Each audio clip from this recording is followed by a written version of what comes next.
Hello everybody, I'm here with you again with the new chapter of class 9. This is the first chapter of class 9, the advent of the Europeans into India. So here today we'll learn all about the advent of the Europeans into India. So let's start. You know, some nations like Greece, Rome, etc. and other nations had a great trade relations with India till the end of the 6th century. Till the end of the 6th century. Okay. And they used to come to India from Persia and Afghanistan. That means they had a trade relation with India till the end of the 6th century. But in the 7th century, what happened? Arabs had closed all the roads for the Europeans to India. That means now they are in the 7th century. They became unable. They are unable to come to India in the 7th century. Why? Because the Arabs had closed all the roads for them to come to India. Later, what happened? When all the roads are closed, they thought to find the new ways to come to India, and they felt that it is necessary for them. They felt that it is necessary for them to come to find out the new roads. Then what happened? A sailor, Portuguese sailor, Bartolomeu Dias, he started navigation. And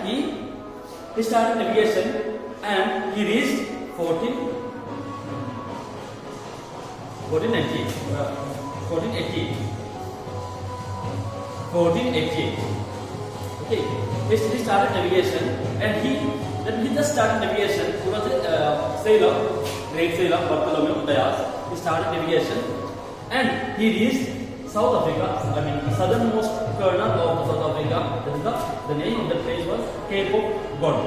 Southernmost corner of South Africa, the Cape of God. He reached there in the year 1487.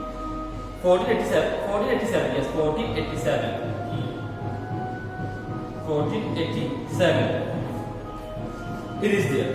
So later what happened? After 15 years later, and see, 15 years later, Vasco da Gama, we all know about him.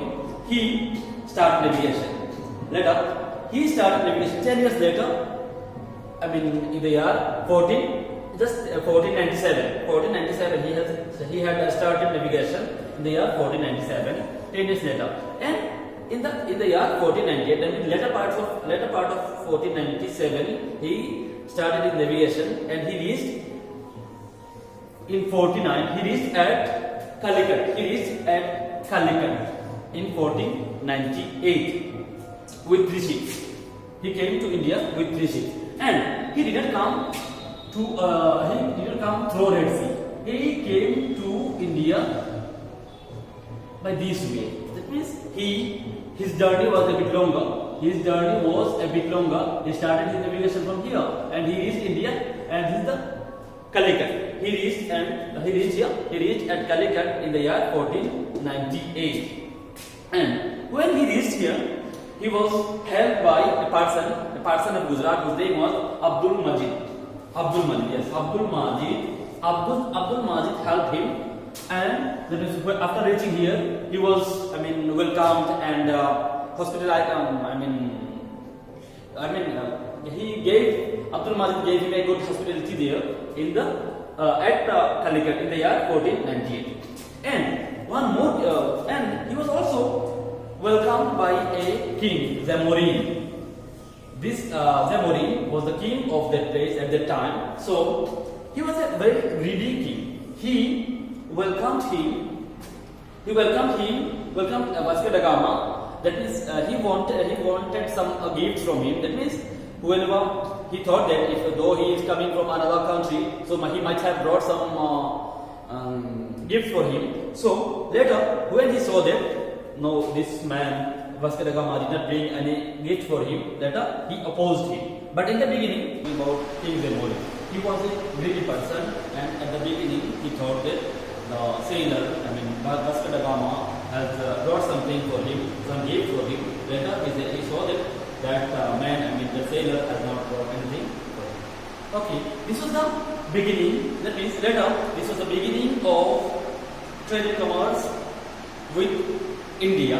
That means Vasco da Gama had discovered the new route to India for their trade and commerce, and this was the beginning of trade and commerce. That means not only with the European countries but with the whole world.